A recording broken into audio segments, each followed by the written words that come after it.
Hello friends, நிறைய பேருக்கு வந்து தாத்தா பாட்டினா அவ்வளோ இஷ்டமா இருக்கும். இன்னைக்குமே வந்து நம்ம எத்தனை வயசானாலும் நம்ம தாத்தா பாட்டிய வந்து மறக்கவே முடியாது.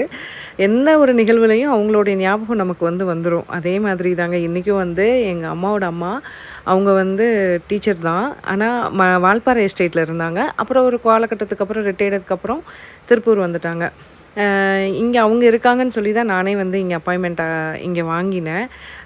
என்னுடைய துரதிர்ஷ்டமோ என்னமோ தெரியல. நான் வந்து மறாத மாசம் அவங்க ஒரு ஹார்ட் அட்டாக்ல வந்து இறந்துட்டாங்க. அவங்க வைக்கிற ரெசிபி தான் இது. அவங்க கிட்டேருந்து கத்துக்கிட்ட இந்த தட்டைப்பயிர் சுரக்காய் போட்டு கருவாட்டு குழம்பு ட்ரை பண்ணி பாருங்க. ரொம்ப நல்லாயிருக்கும். வீட்ல யூஸ் பண்ற மசாலாஸ யூஸ் பண்ணிக்கலாம். என்ன தட்டைப்பயிறு, அப்புறம் சுரைக்காய் இது 2யும் வேக வச்சுட்டு, அதுக்கப்புறமா கருவாட்டு குழம்பு எப்படி செய்வோமோ அந்த மாதிரி செஞ்சுட்டோம்னா, அட்டகாசமா இருக்கும். ட்ரை பண்ணி பாருங்க. சரிங்களா? எனக்கு வந்து இன்னைக்கு உண்மையிலேங்க ரொம்ப கண்ல தண்ணியே வந்துருச்சு. எங்க பாட்டிய நெனச்சு. யாருக்கெல்லாம் வந்து அவங்க தாத்தா, பாட்டி ஞாபகம் இருக்குன்னு